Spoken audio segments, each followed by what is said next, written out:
Indian Skimmer at 2's on. Bourbon Girl 2 to 1. And Man's Memory is the percentage at 10 to 1. Come on. So she's in. Second favourite for the Oaks, that was. That's it. Under orders, and they're away. Tactically then. Imagine you're riding the favourite. You settle at third. Indian Skimmer in third place, and Bourbon Girl going on. Man of Memory second, and Indian Skimmer in third place. And it's Bourbon Girl in the lead. Man of Memory with the yellow cap second. Indian Skimmer is third. And they're gone a furlong and a half. They pass the 9 pole now. Bourbon Girl, Man of Memory, and Indian Skimmer. Just imagine riding the favourite. Everybody expects you to win. You're on a hat-trick if you do. Filly's got lots of class. When do you make your move? They've under a mile to go. Bourbon Girl, the leader. Bourbon Girl from Man of Memory and Indian Skimmer. So down towards the 7 pole. Bourbon Girl, the leader. From Man of Memory and Indian Skimmer. Bourbon Girl, the leader. From Man of Memory second. Indian Skimmer third. Down towards the halfway stage. Pat Edery in the lead. Brent Thompson second, Steve Cauthen third. Begin the turn into the home straight. Bourbon Girl the leader.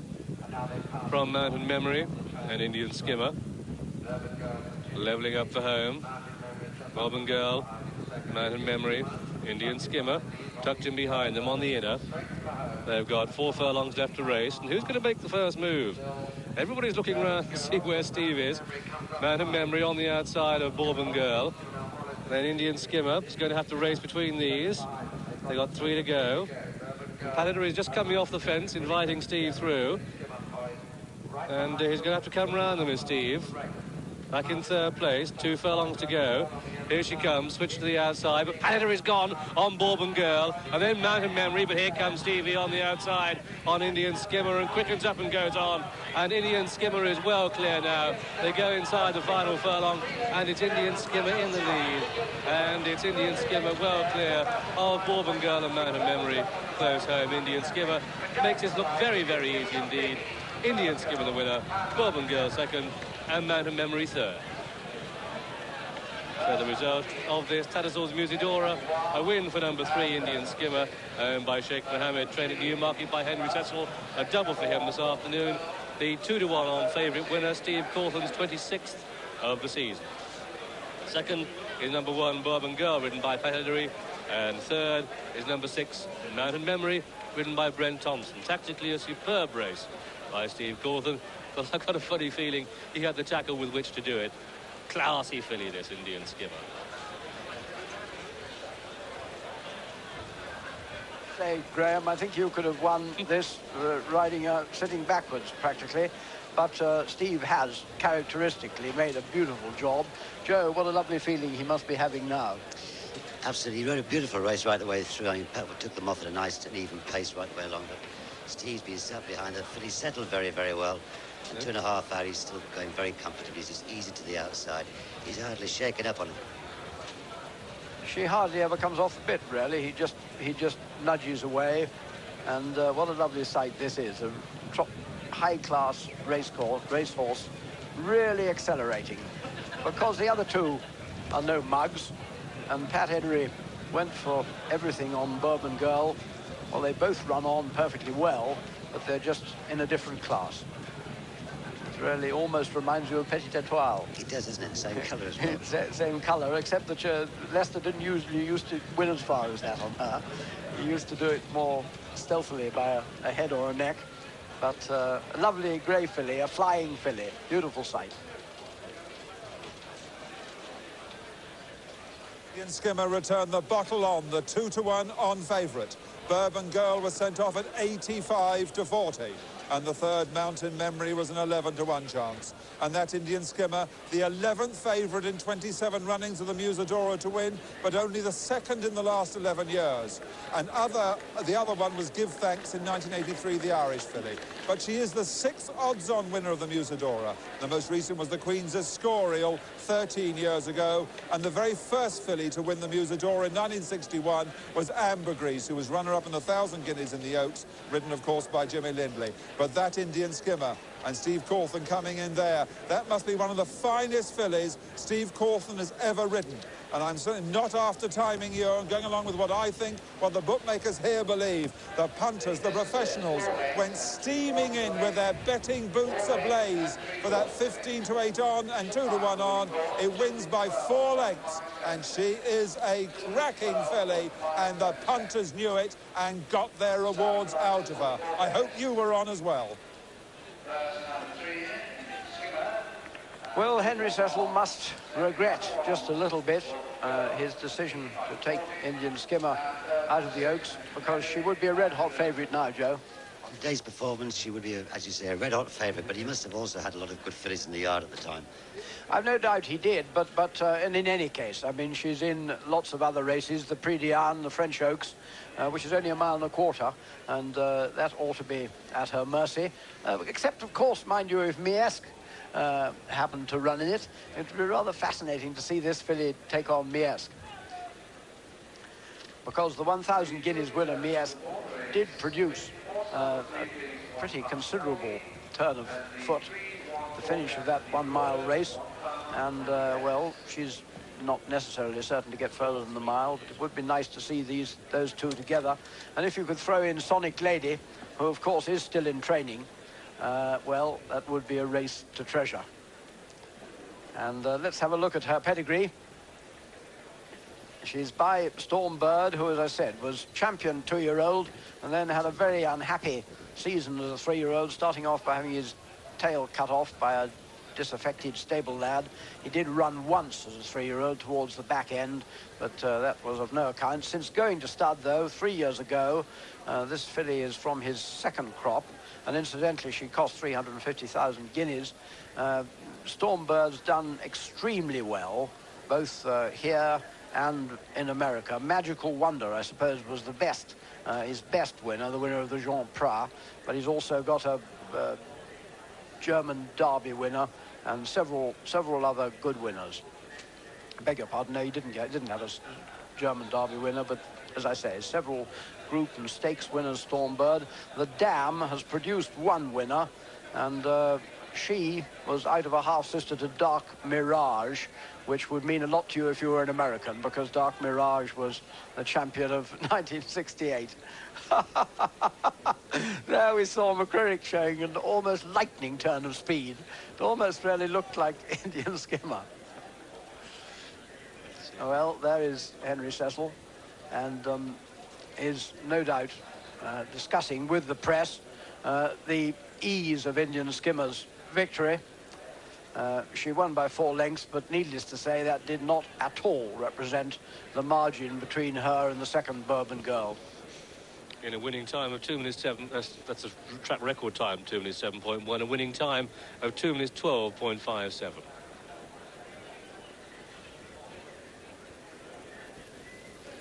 And here are the starting prices. First, number 3, Indian Skimmer, the 2-1 on favourite. Second, number 1, Bourbon Girl, 85-40. And third, number 6, Mountain Memory at 11-1. The tape returns win £1.40, and the dual forecast paid £1.20. 3 ran. Here's Steve Cauthen, very much in the winning vein, Steve. That looked terribly impressive to us just looking on television. Yeah, she's a very good filly. I suppose, you know, in a 3-runner race, she is a filly with a tremendous amount of speed, and so, you know, I was able to settle her well, and, you know, when I pulled her out, she just had far too much speed for those types of fillies. Barry was talking about this filly being an Oaks filly, so, but I think, you know, I think her best trip probably is the 1.25 miles, you know, and she's got tremendous turn of foot. I mean, it must be very interesting for you as a situation, because they were going quite well in front of you. They hadn't kicked, and yet you gave them a start, and you were always confident you could pull out and kick past them. I didn't give them a lot of... I mean, I was always right behind them, but I certainly wasn't letting them get away from me or anything. I wasn't taking it too cosily. But I did know, luckily, the fillies now, she used to be a little bit... She tended to pull, and she's very light mouth, and the girl who rides her has done a real good job with her, and we got a new bit on her, a rubber-coated bit, which has helped her tremendously, because she was just a little bit light mouth, and it was hard to settle her. But now she's with that problem in behind us. You know, she's become a fantastic ride, and every time she's won, she's really enjoying the racing now, and you know, I'm looking forward to a bright future for her. Steve, talking about bits, it must have been an alarming moment for your legal bid on Saturday in the Lingfield Derby trial. I mean, that actually went right through his mouth. It did in the end. You know, I must admit that I didn't realise that it had gone right through until after I pulled up, because I was really concentrating on the next bend, because there's the 3 bends there were all pretty hard to get round, and also him being a slightly green horse. He's only had the 2 runs before, and he ran on a straight track at Newmarket.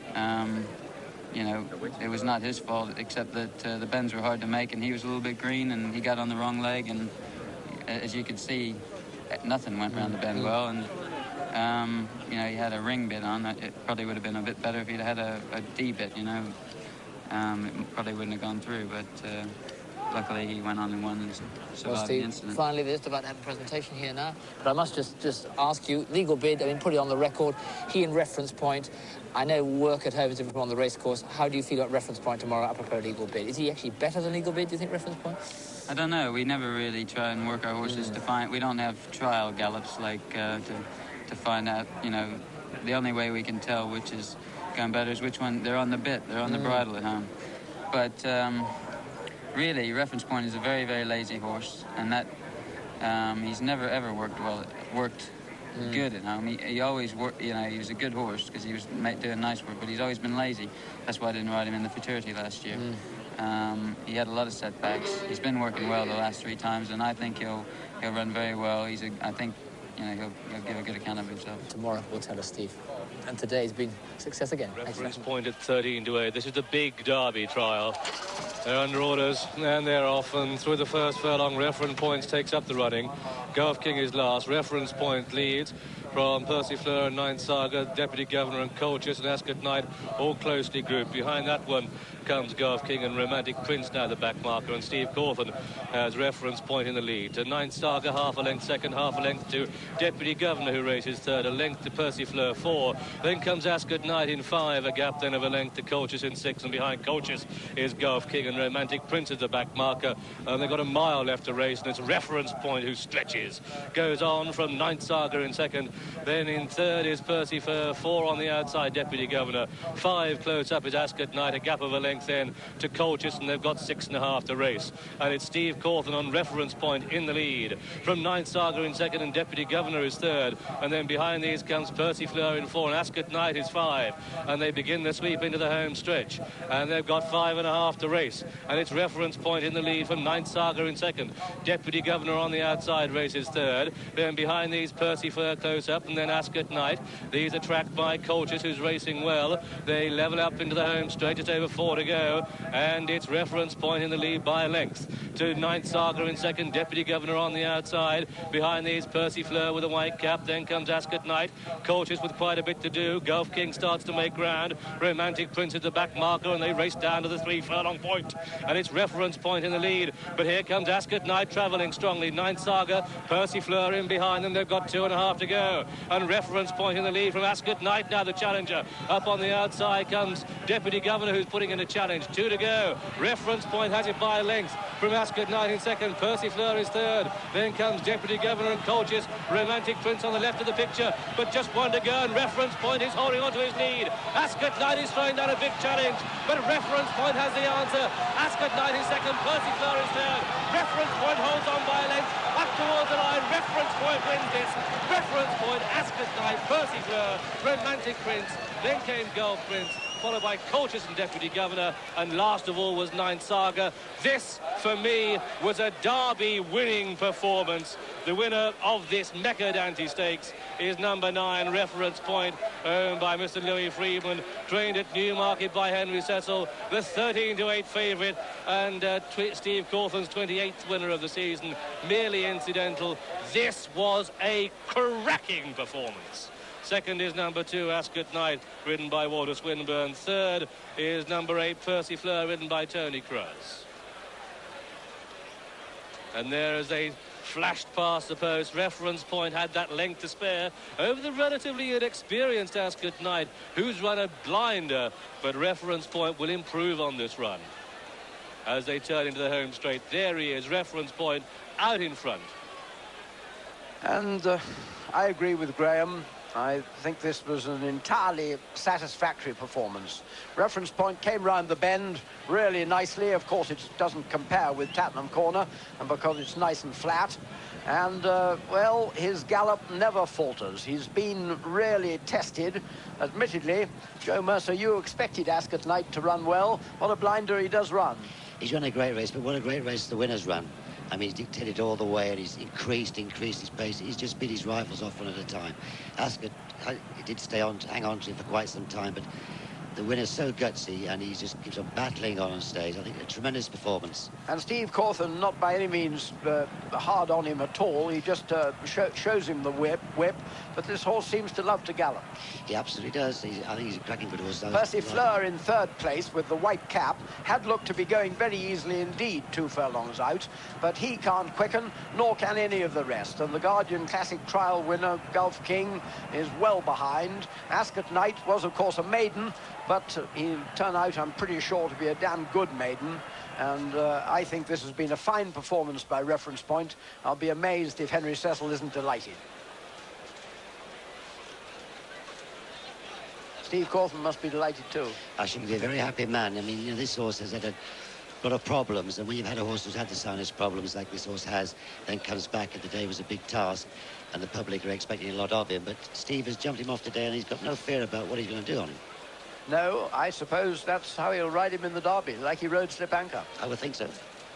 And, of course, Henry Cecil has said repeatedly that owing to those sinus problems, Reference Point would certainly need this race and be improved by it. Of course, let's forget that not for the first time over Reference Point, Steve Cauthen is going to have a choice in the Derby. Legal Bid did win the Lingfield Derby trial in record time, and we don't know yet that Steve's going to choose Reference Point, but I suspect, my own bet is he would.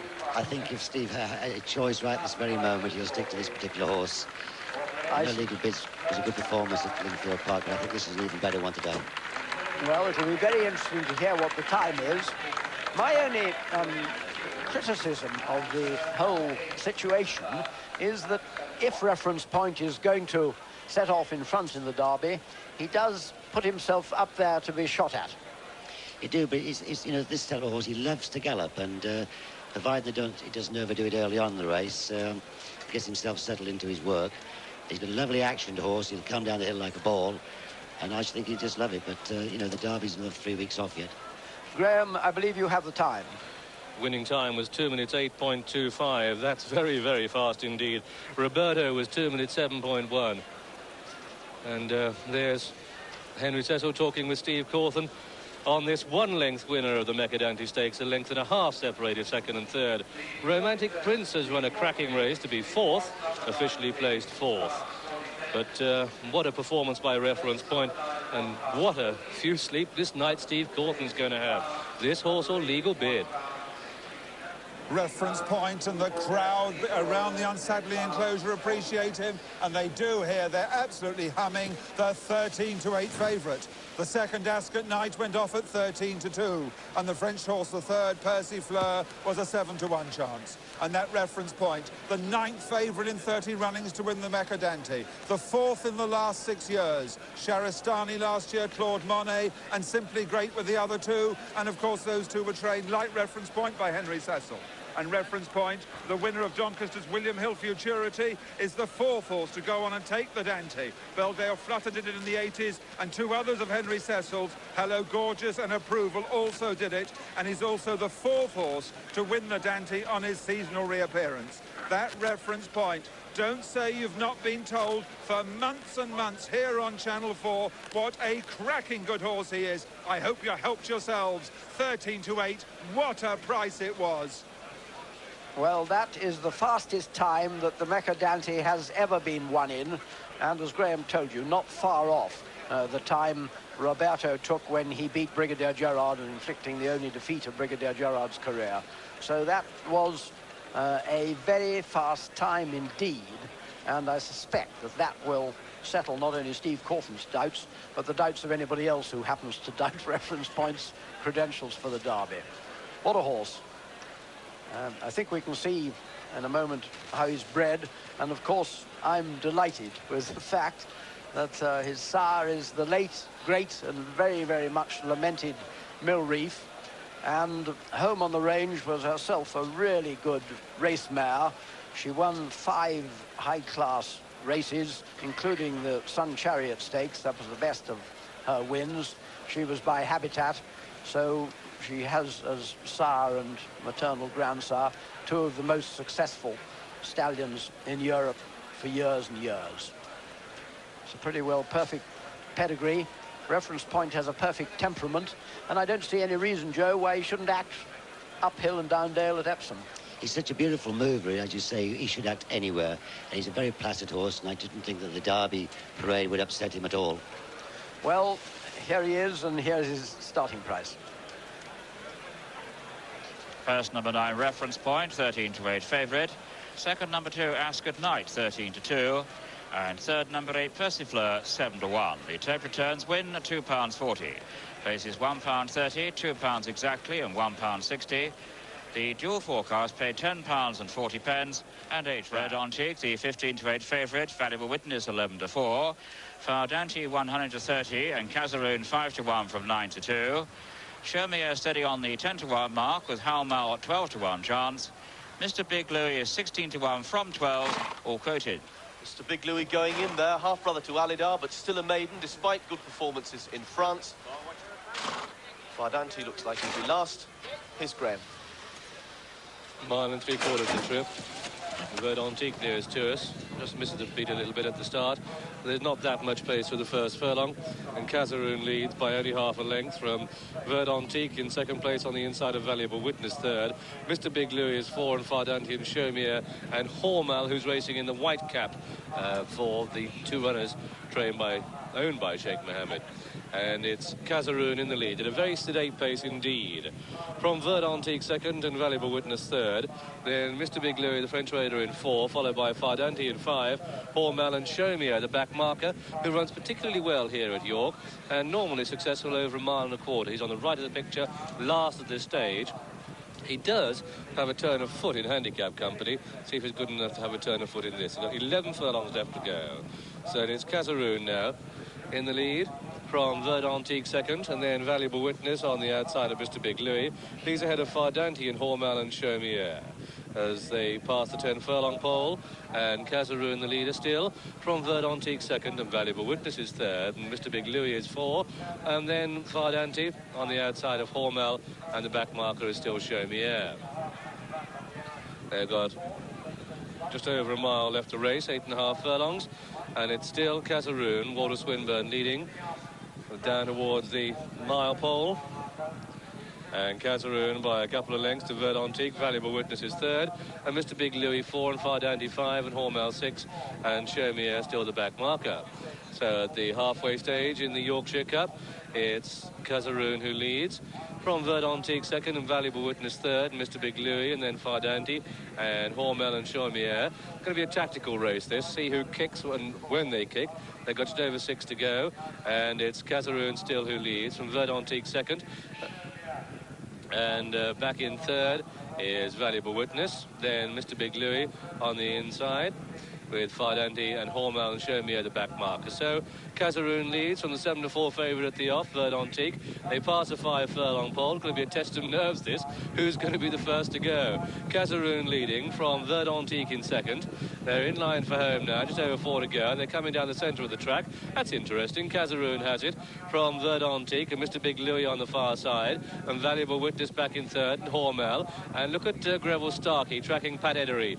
Revel on Dante and Pat on Valuable Witness, and they've got under 3 furlongs to go. And Cazaroon and Walter Swinburne just squeezing in with his quickening is going on from Verdantique in second place, and Valuable Witness is back in third. Hormel starts to make ground. They've got a furlong and a half to go, and it's Cazaroon in the lead. Cazaroon from Verdantique, Mr. Big Louis, Valuable Witness, and Hormel and Fardante are all struggling. They've just got a furlong to go, and Cazaroon has it, but Verdantique renews his challenge. He's got into gear now. Cazaroon, though, stays on gamely. Cazaroon quickens up.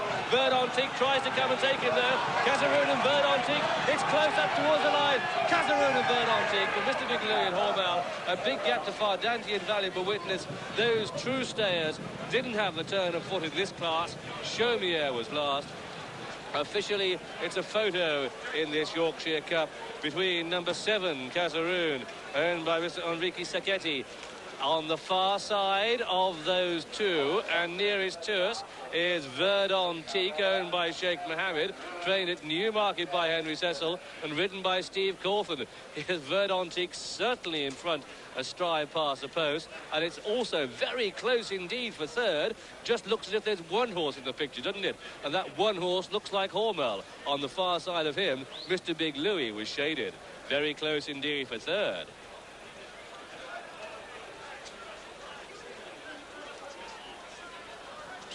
Tactics, slow early gallop, and as Graham pointed out almost graphically during the race, Walter Swinburne just squeezes and pushes. He never really, or until very late, doesn't get hard on Cazaroon. He's stepped up the pace steadily and ridden really a fine race, sitting in tight, squeezing and pushing, and getting a response every time.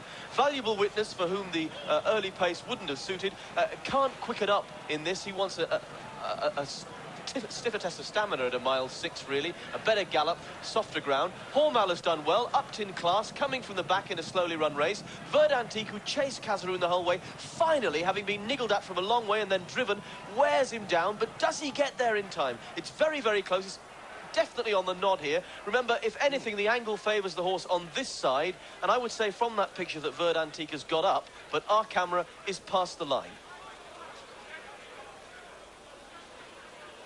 It's frantic in the ring. I can see even money Verdantique can take 4-1 Cazaroon. Would you believe that? You can bet 3-1 on Cazaroon getting the race. There is some doubt now about it. What price, Cazaroon? Take 2-1 on Cazaroon. This is desperately close. It looks as though Cauthen's late rally, when he threw Verdantique in the line, might have succeeded. At one time, it was 4-1 against Verdantique. The starting price is Verdantique's the 7-4 favourite. Cazaroon went off at 11-2. Hormel was a 12-1 chance, and Big Louis at 16-1. But the bookmakers now believe, I think some of them, that Cauthen has got up on Verdantique. You can bet 2-1 on Cazaroon. The horse they thought had definitely won. They don't believe it's definitely won now.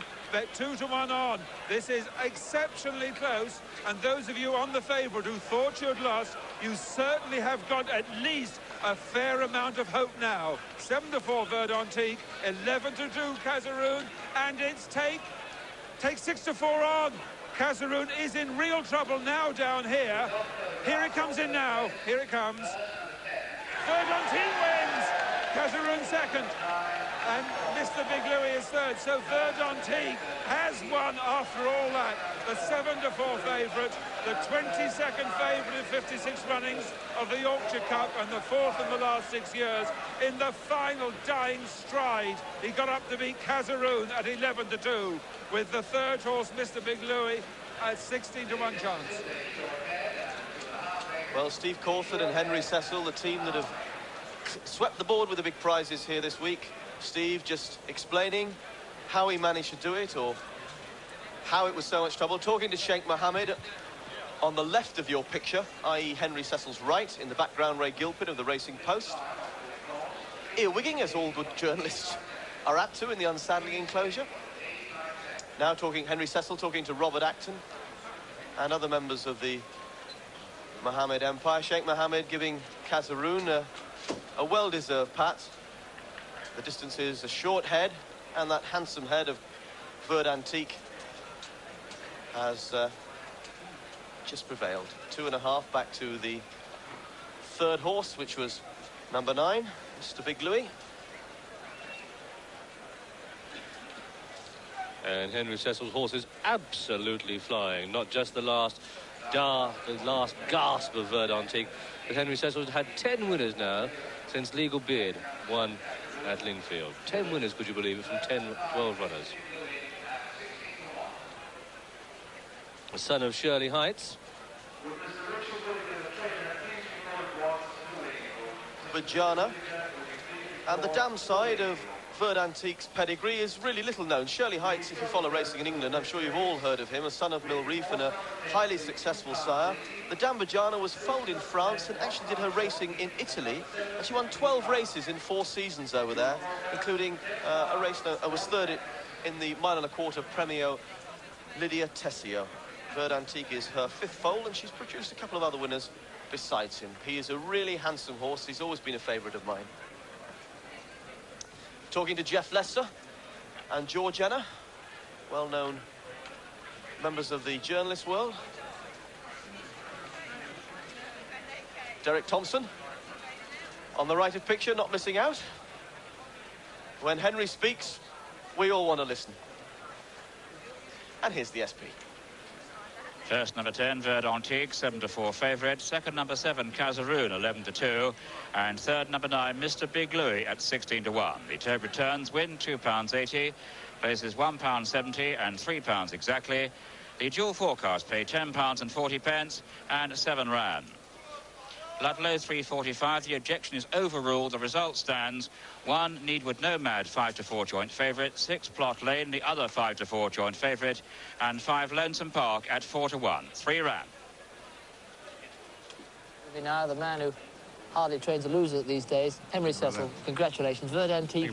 A horse who's had problems early on in his career, yes? Yes, he's always sort of he's very shouldering. He's always getting a bit sort of short. You know, we have to be a bit careful. But it was desperately close today. It was a sort of funny run race, and I think that the winner sort of had a little bit of speed and got him a bit flat-footed. And I wasn't sure whether they'd won until we looked at the monitor with you, and you gave me tell me we were all right. A little bit of advice. Advice. Henry, tell us about his horse, though, who has plenty of ability, hasn't he? What do you do with him now if he survives? He has. Well, and you can either go up in distance or down. I think he's all right at the mile and a half. I mean, he's in the Hardwick, but could be going in the Vars, or he can go in the Ascot Cup. I think he'll run at Ascot, one of those races. But he's a lovely horse, lovely temperament. He's on a Italian family.